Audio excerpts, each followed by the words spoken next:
I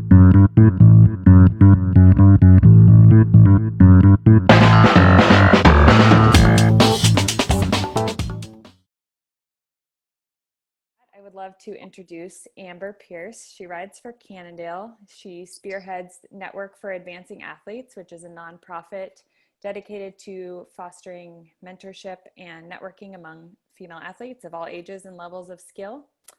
And she has a wealth of knowledge and so much insight from years as a professional cyclist. And today I'm excited to hear her speak on leaning in and out of your comfort zone. Thank you, Laura. It's so good to be here. Laura, it's really good to see you. Good to see you too. Thanks everybody for taking the time today. It's really excited that we get to kick off this series. And like Laura said, I want to talk about growth mindset today. I do have some notes here, so I'm going to kind of be going back and forth between these two windows. So Laura, please do help me if questions pop up. I'm happy to answer those as I'm talking. If you guys do have questions, please don't be shy. Throw them in the chat. If I can answer them kind of real time, I will. If not, we just want to make sure we can come back and cover anything that comes up for you so we can address those. So growth mindset. I want to talk about growth mindset and leaning into and out of your comfort zone.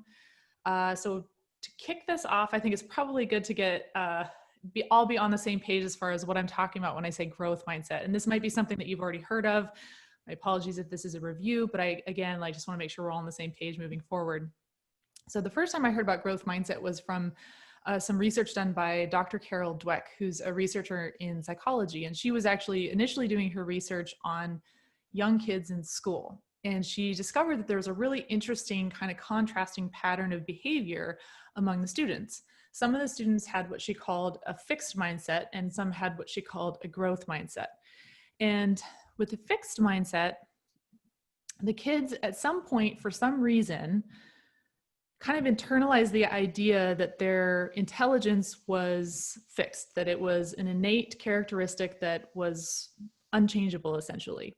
And then the kids with the growth mindset looked at their intelligence as something that could be cultivated, nurtured, something that could grow with effort. And, obviously she started seeing these patterns in terms of behaviors and how the kids were responding to different challenges. And obviously this has repercussions and applications way beyond kids and way beyond school academics or how we think about ourselves in terms of our intelligence. I think there's obviously huge applications here for sport. So I want to kind of contrast the two different mindsets and how, those two framings can affect how people deal with challenges. So in the fixed mindset, and I'm actually going off an image from one of her books. And again, this is Dr. Carol Dweck. If you want to look up her work, it's really, really cool because you can dive really deep into this stuff. And this is just barely scratching the surface. But with a fixed mindset really kind of encourages people to want to look smart. Or to look talented or to look capable, right? And that means that this kind of a mindset is going to actually encourage people to avoid challenges because the challenge is something, it's a risk, right? Like it's something that might reveal that you're not as good as you thought you were. You're not as good as people think you are. Fixed mindset will, kind of encourage you to give up easily when you come up against a challenge because you might think, oh, I'm just not good enough. Why bother trying? Fixed mindset will often encourage people to see effort as not only fruitless, but maybe worse, because if you have to try, then maybe that means you just, again, like you're not good enough. What does that say about who you are, right? A fixed mindset will really shy away from criticism because it'll come across as a judgment on your innate ability. And all of these things kind of add up to shying away from challenge, not wanting to use critical feedback. All of these things kind of limit how much a person can progress in whatever path it is that they're on. Whereas if you contrast that with a growth mindset is really based on a desire to learn and to grow. So that means that it will encourage people to embrace challenges, that you will probably be more likely to persist in the face of setbacks. You'll see effort as a path to mastery, and criticism won't be a judgment about your worth or who you are, your ability. It'll be a tool and an opportunity to learn and to get better. So with all of these things, you can imagine that with a growth mindset, all of those things sort of encourage you to do the things that are more likely to progress you to help you grow. So that's what I'm talking about when I say growth mindset. And I want to relate this to our comfort zones, because I'm sure I'm not the only one on here who has heard the advice to get outside your comfort zone because that's where the growth happens. And that's absolutely true. But, we tend to have this mindset, mindset, I'm going to use that word a lot today, so I apologize if that's getting redundant. But I think that a lot of us who feel pretty driven to learn new things, to grow, to challenge ourselves, have this, maybe not a default, but it's certainly kind of like a sneaky little thing in the back of our minds that more is better. So yeah, I want to grow as much as possible, but you can't just walk outside your comfort zone and stay there, right? Getting outside your comfort zone is really stressful. So not only are we talking about growth mindset, but growth in general is really kind of a basic equation of growth equals stress and recovery. And we can't just be in stress all the time, because we need the recovery in addition to the stress to grow. So again, like, we can't just walk outside our comfort zone and think, oh, I'm going to get outside my comfort zone, I'm going to stay there. And the longer I stay there, the more I'm going to grow. And it's just not realistic. This is really something that we embrace in terms of training. And so some of you have probably heard the concept of periodicity in training. And if you haven't heard that before, it's this concept, again, that growth equals stress and recovery. So within a workout, for example, you might do a really hard interval, but you're going to follow that up with a rest interval, and then a hard interval, and then a rest interval, and a hard interval, and a rest interval. And then this happens at different time scales, right? So you'll do intervals within a workout, and then in a week, you might do 2 hard workouts and then a recovery day, 2 hard workouts and a recovery day. Over the course of months, you might do 3 weeks of hard training and then a recovery week, 3 weeks of hard training and then recovery week. But again, the pattern is you're going to have some stress and then you're going to allow yourself some recovery. And you've probably heard this in terms of physical training, where when you're exercising and you're stressing your muscles and your cardiovascular system, that stress is really good, but you can't stay in that stressed state, because that's not when you get stronger. It's when you actually take the time to recover from that work and that stress that your body has the energy and the wherewithal to make the adaptations it needs to come back stronger and adapt to the stress that you just applied to those systems. So that's the idea of periodicity in training, and that makes a lot of sense. We've probably heard about that in terms of physical training. It's very logical, but we may not have really thought about it in terms of emotional stress, in terms of mental stress, and learning in particular. So when I talk about growth mindset and wanting to grow, I'm talking about this also, in addition to adopting that mindset of like, okay, let's go out and challenge ourselves. Let's embrace that challenge. Let's look at it like a learning process. Like none of us have a fixed ability, right? When you go and you apply yourself and challenge yourself to learn new skills, this is the really cool thing about cycling. I think we look at, top level athletes and we think, oh, it'd be amazing to be that fit, or like they just have amazing VO2 max, or I don't know, even if you don't know that term, they just have like this amazing world-class fitness. That's all well and good, but you can, like, it doesn't matter who you are, you can constantly improve your skills. And I think that's just super cool. But to do that, you need to adopt this growth mindset, see growth as this equation of stress and recovery. And then the other thing I want to zero in on is that stress component of the equation, because degree matters here. How much and what kind of stress you're applying really matters. So we can think of stress as our fight or flight response. That's kind of stressful. And then, the recovery is that rest and digest. And these are kind of like your sympathetic system is your fight and flight. And then your parasympathetic is your rest and digest. I like to think of that as like para with the R as rest and digest. But these are not binary, right? They're not just, it's not like you jump from one bin to the next. It's more of a continuum. So let's imagine this continuum for a second. And let's say on one end, you're in rest and digest, and that's your comfort zone.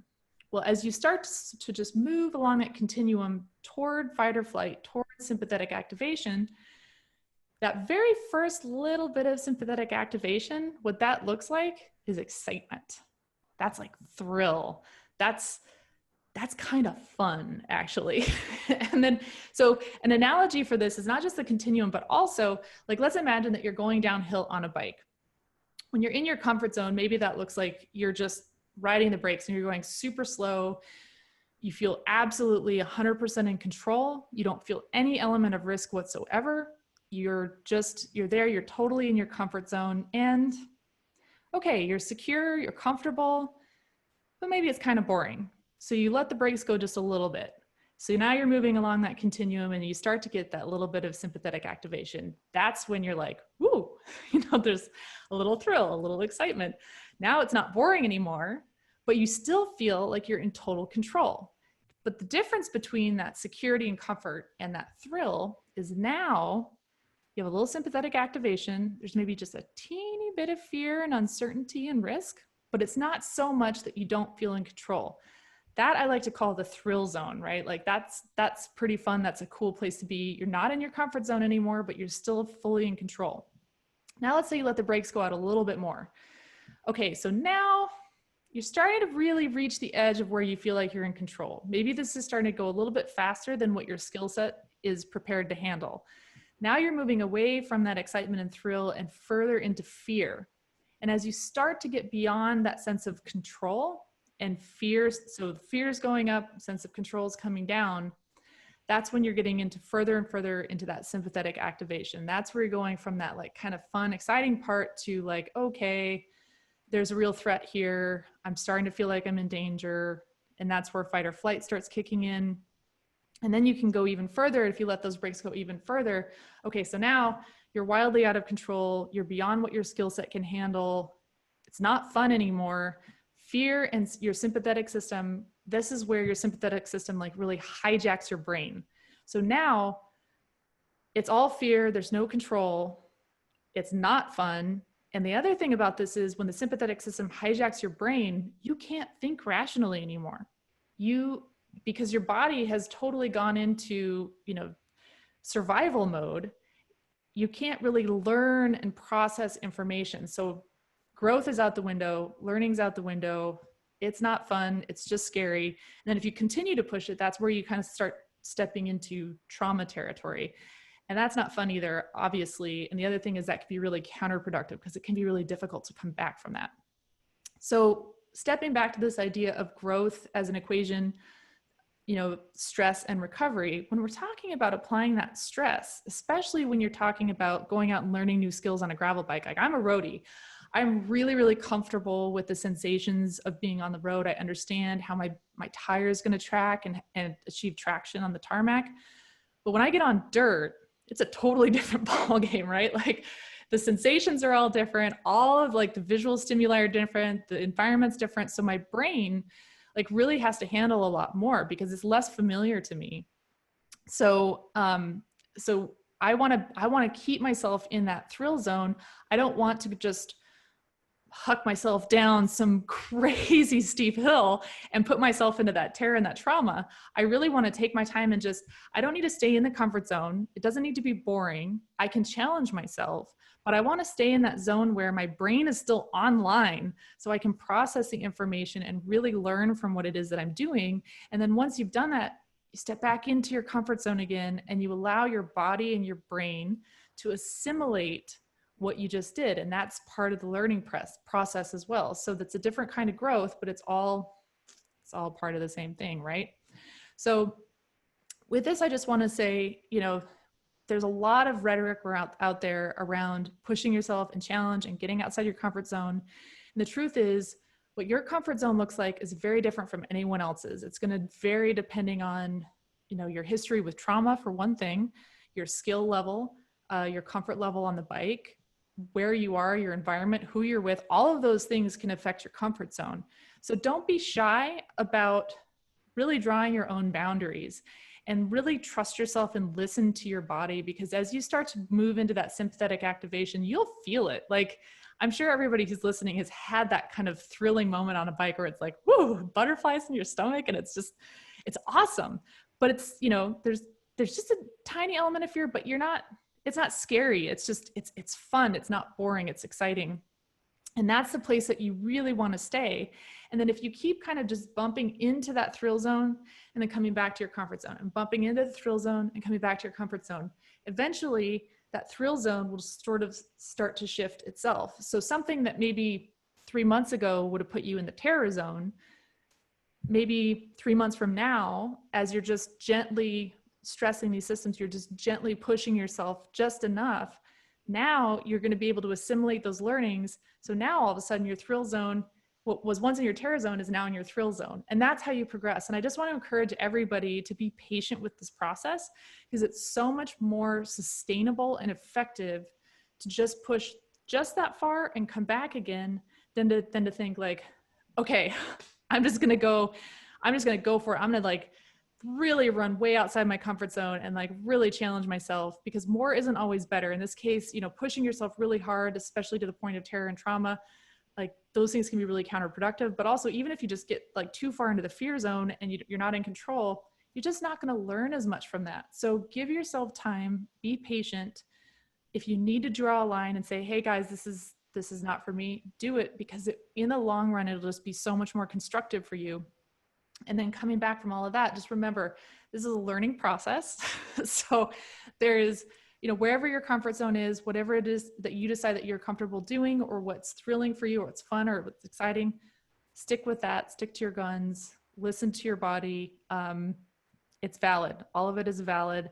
And then just know that that is really the recipe for growth and resilience when it comes to learning new stuff on the bike, and especially I think on the dirt. So that's kind of the gist of what I had to say today. And I'd love to open it up for questions for everyone.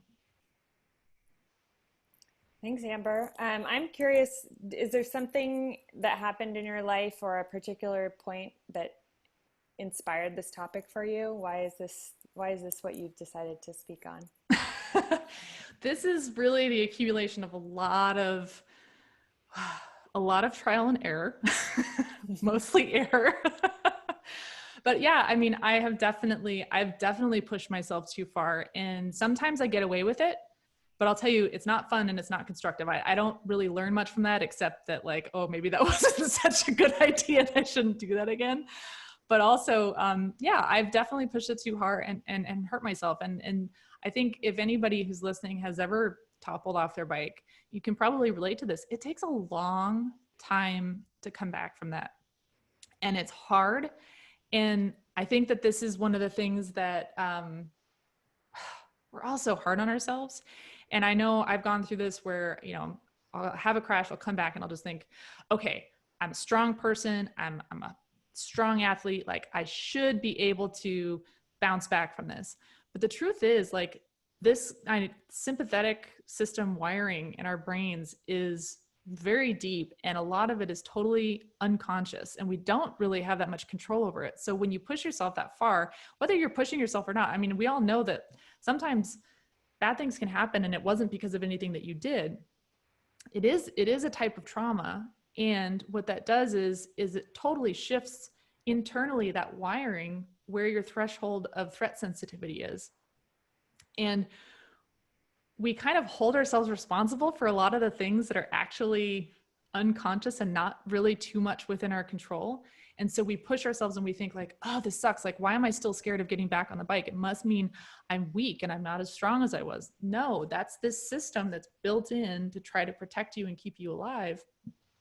But it just takes time and you have to be patient with it. So it's better if we can kind of avoid that. But I know, like, I've been through it myself many times, and it's hard. And, you know, learning how to work with how our brains and our bodies are wired, I think is super important. And I think it allows us to be more compassionate with ourselves when we think that we need to hold ourselves to a particular standard. Like, I thought I needed to come back faster and be stronger somehow, but there was no audience out there saying, geez, Amber, I really think that you should have healed from that broken pelvis faster, you schmuck. I mean, what?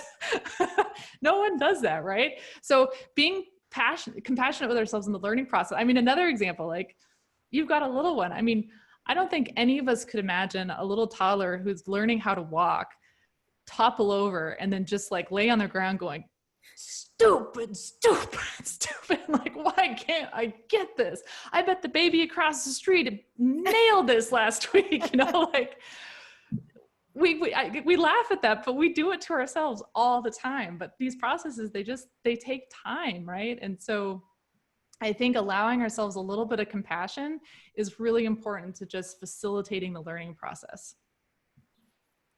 That is very insightful. Looks like we have some comments going on here. Jeannie, you said, this is the biggest issue I have with gravel riding. As a competent roadie, I don't have any issues riding dirt roads, but it seems like the term gravel has to include portions of mountain biking single track, which is pretty scary for a roadie. I feel ya. Paula says, I hear you, Jeannie, but I have found the more comfortable I get on gravel, the better roadie I am. I think that's a really cool observation, because I think even if the skill set itself doesn't like map directly, because I know for me, I can't say like, oh, I can corner really well on the road. That doesn't map to gravel, right? Because like how you handle the traction is going to require just a little bit different handling, and vice versa. But what it does do is when you expand that skill set, and I'm like, oh, I used to just be confident on the road. Now I feel really confident on gravel too. It just expands your whole, it expands your perception of yourself, right? Like it just increases your confidence overall. And when you tackle something that's been challenging, it's really like, oh, hey, what other things can I do that I didn't think that I can do? What other things should I try tackling that maybe I just assumed I wasn't good at? And it really starts to help. I think it's really, really empowering. So I think that's a really great observation. And I think it's a good argument again for the growth mindset. Like the more you go out and try and challenge, and the more that you're willing to take some of those, I mean, let's be honest, like it's not just physical risk, right? There's a psychological and emotional risk too, because if you go out and try something new and you fail at it, I mean, you risk, looking silly in front of your friends. But the other risk that we have, I think for a lot of us, is we're putting ourselves at the mercy of our horribly efficient inner critics. And that's a real risk too. I mean, going out and trying something new and maybe not doing as well with it as you thought you would, like, and then going right back and beating yourself up over it. I mean, I know for me, like, that's something that I've really, really had to work on a lot, and still don't totally get right all the time, but I'm getting better at it. Let's see. Katie says, when I'm off the bike, I am so excited to get out there and get stronger with each ride. When I'm on a ride and climbing a big hill, I can't get away from beating myself up for being slow and not strong enough. Any advice on ways to get over this and have more compassion for myself? Oh, that's such a good question. Yeah, this is hard. But I would challenge you. One way of handling it is with humor, right? So I have a friend who named her inner critic. I think she called her Pam or Linda or something. I don't know. No offense to the Pams and Lindas out there. But it just sort of was like, okay, well, here's crazy Aunt Linda again. All right. And she kind of like turned it into this kind of comedic character in her mind, like a little cartoon character that was just there. And then it enabled her to kind of like, by wrapping it in humor, it kind of takes the edge off it. And that's one thing. Another thing you could do is just imagine the analogy of the baby. Like, okay, so you're going out and you're trying and you're learning something. Like if a baby that's learning to walk doesn't quite get it the first time, are they going to be beating themselves up about it? No. So lightening up about it a little bit helps. I don't think that that's like, it is certainly not a silver bullet. But I think one of the hardest things for us to confront is to stop and ask ourselves, okay, I know this behavior on one hand isn't helping me, but it's something I've been doing for a long time that's become ingrained. So there's a reason that I've been doing it for a long time. So either it served a purpose in the past, which is where it kind of arose, or it's still serving some kind of a purpose. And figuring out, okay, what is this actually doing for me now? Maybe it served a purpose as a defense mechanism when you were younger at a time when you really needed that and it got ingrained. Confronting what it does for you now is important too. And you might find when you really, really look at that it's not serving you in the same way anymore. And that can kind of help to start the process of letting go of it. For me, the hard thing, the part that makes it hard for me to let go is I think I had convinced myself for a really long time that if I didn't have an inner critic, I would not be as good, because I wouldn't be as driven. That I thought that my inner critic was the thing that fueled my ambition, that fueled my drive, that fueled my desire to be better. And it's been really hard for me to wrap my head around the fact that that's not actually true. It's not my critic that's driven. It's not my critic that wants to be better. I have an innate and genuine motivation to learn, because the process of learning itself is fun. Like, it's fun to be good at something, but it's even more fun to get stuck into the process of getting better at something. And I think when I shift my focus that way, it's easier for me to say, oh, well, I don't need an inner critic to enjoy the learning process. That's a joyful process in and of itself. Like, certainly might be fraught and there's trial and error and it's not always rainbows and puffy clouds, but generally speaking, it's a really meaningful and fulfilling journey. So I think that reframing, really stepping back and saying, like, you don't have to be hard on yourself to get better at something. You don't have, and I think there's a reason that a lot of us internalize this too. I know for sure I had coaches and figures of authority who at very formative times in my life used extremely abusive language to quote unquote motivate me. And I think there was a part of me that thought, oh, okay, that's how a person motivates themselves, or that's how a person gets motivated. And then there's also a part of our culture that really rewards that, right? So if you're on a soccer team and you have a coach that's just really, really hard on the athletes, I bet you anything there's some component of that culture that was like, oh, that athlete can cope with so-and-so's coaching. Like, there's this sort of badge of toughness that comes with it, like, that rewards the behavior, that rewards us for being abusive towards ourselves, that rewards us for enduring abusive verbal abuse from authority figures maybe. And I mean, this sounds extreme, but I mean, think about some of the things that we say to ourselves. Like, would you ever say that to somebody else out loud? If somebody else said that to you out loud, would you ever stand for it? I mean, we really are hard on ourselves. So stopping for a second and understanding, thinking about, okay, how is it serving me? Where did this come from? And really just experimenting with, do I really need this? I think these are hard questions to ask. And I will say, like, even though I know I don't need my critic, and even though I know I don't need to like rake myself over the coals every time I kind of screw up on a new skill, this is a tough habit to break. It's really hard. And I still just have this automatic pattern of thought and emotion that brings me back to, like, but if I'm not hard on myself, I'm not going to push myself. And I have to actively work against that. So I will just say, hey guys, it's not just you. We all struggle with this to some extent, and it is not an easy process, but it is so, so worthwhile to just start trying to dismantle it one step at a time. And the first step is just, like somebody just said, they're going to name their inner critic. That's really helpful, because it just it helps you be aware of when it's kicking in, like, oh, there it is again. Yep. Here we are, right back. Like, I thought I'd made progress, but here we are again. So just, work on it. And again, like, just like the learning process, this is yet another learning process, right? So be gentle with yourself and take time to come back in your comfort zone if you need to rest and recover and assimilate, and then, go out and challenge yourself again. That is very powerful. I think we all can have some great takeaways from the gems that you've been sharing. I know we just have a few more minutes.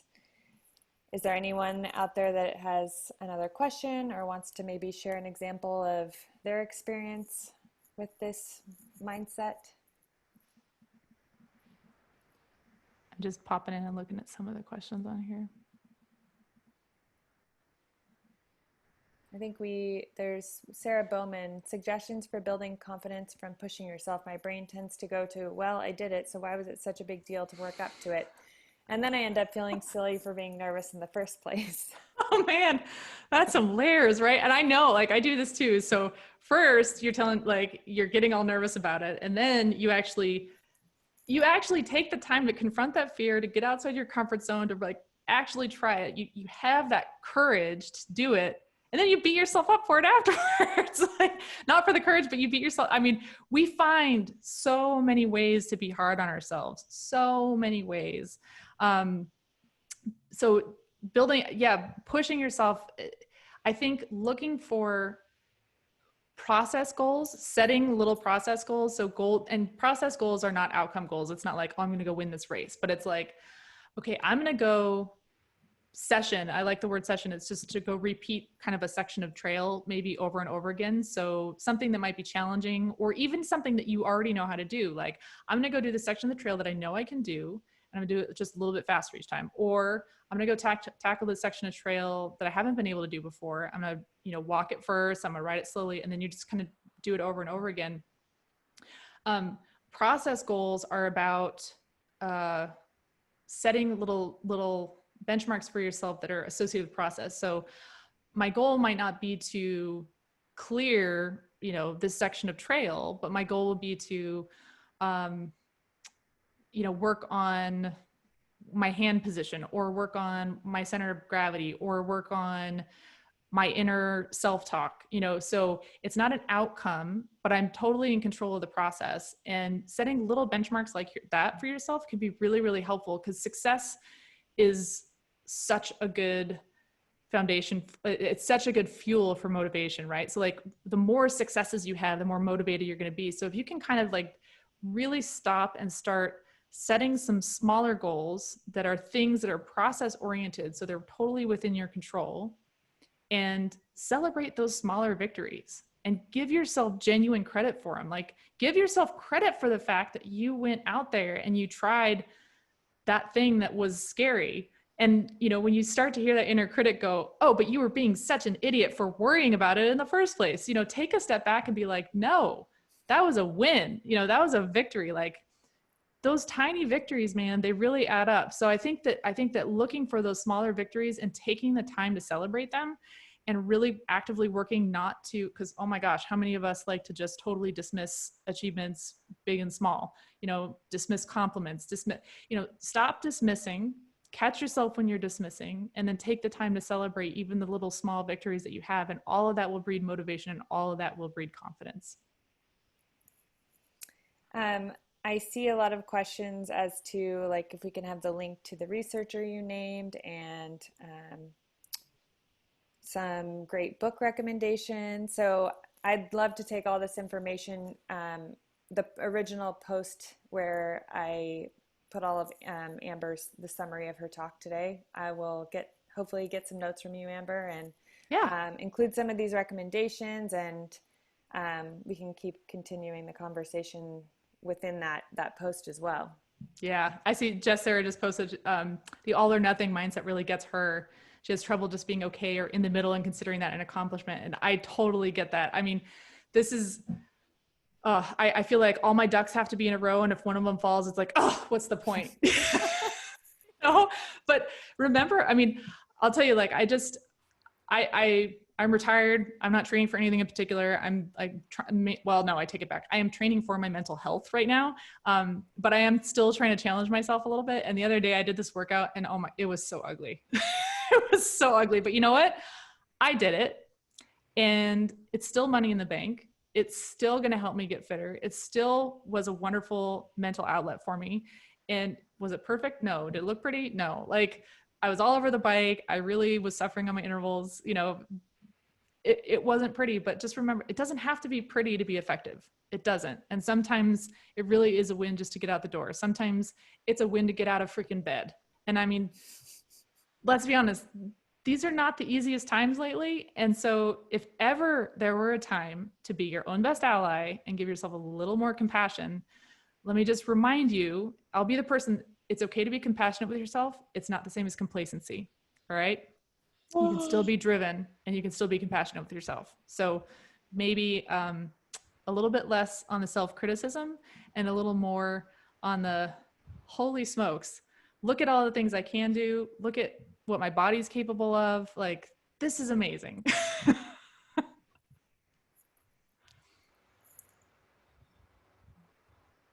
All right. Do we have any last comments here? Or thanks. I just want to thank everyone for joining. I think I saw we have upwards of 50 people together. Awesome. This is so great to just join in community, and be connected in this time where it's been hard to find find connection with our tribe. So thank you so much, Amber. Your wisdom and insights, I think, are going to be really helpful for so many people. And we hope we'll see you all next week, next Friday with Jess, Sarah, and Janelle. It's going to be awesome. Thank you, everybody, for taking the time today. And Laura, thank you so much. And Kat, for putting all this together. It's just awesome.